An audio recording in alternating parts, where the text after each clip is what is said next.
ഞങ്ങളുടെ കൂട്ടായ്മയോ പിതാവിനോടും അവൻ്റെ പുത്രനായ യേശു ക്രിസ്തുവിനോടുമാകുന്നു. നമ്മുടെ സന്തോഷം പൂർണ്ണമാകുവാൻ ഞങ്ങളിത് നിങ്ങൾക്ക് എഴുതുന്നു. യോഹന്നാന്റെ 1-ാം ലേഖനം 1-ാം അധ്യായം 3-4 വാക്യങ്ങൾ. യോഹന്നാൻ അപ്പോസ്തലൻ തൻ്റെ ഈ ലേഖനം എഴുതുന്നത് AD 85-നും 100-നും ഇടയ്ക്കുള്ള കാലഘട്ടത്തിലാണ്. തൻ്റെ കൂടെയുള്ള മറ്റ് അപ്പോസ്തലന്മാരെല്ലാവരും രക്തസാക്ഷികളായി കൊല്ലപ്പെട്ട് താൻ മാത്രം അവശേഷിച്ചിരുന്ന സമയം. യെരുശലേം ദേവാലയം തീത്തൂസ് കൈസറിനാൽ കല്ലിന്മേൽ കല്ല് ശേഷിപ്പിക്കാതെ നശിപ്പിക്കപ്പെട്ട സമയം. അനേക യഹൂദന്മാരും ക്രിസ്ത്യാനികളും അഭയാർത്ഥികളായി കഴിയുന്ന സമയം. പത്മോസിൽ ചില കാലം താൻ കഴിച്ചുകൂട്ടി അനന്തരമുള്ളതായ സമയം. അടുത്ത ദിവസം ജീവനോടെ കാണുമോ എന്ന് ഒരു എത്തും പിടിയുമില്ലാത്ത സമയം.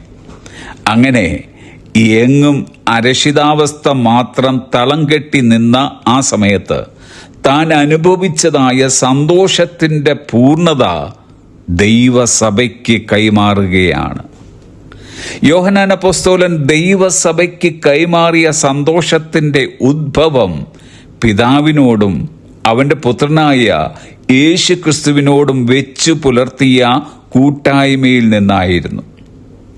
സന്തോഷിക്കുവാനോ ആനന്ദിക്കുവാനോ ആയിട്ടുള്ള യാതൊരു കാരണങ്ങളും ചുറ്റുമില്ലാതിരിക്കുമ്പോൾ തന്നെ സാഹചര്യങ്ങൾ നോക്കാതെ കർത്താവുമായിട്ട് കൂട്ടായ്മ ആചരിക്കുന്നവർക്ക് ലഭിക്കുന്ന ഒരു സ്വർഗീയ അനുഭവം അത്രേ സന്തോഷത്തിൻ്റെ പൂർണ്ണത.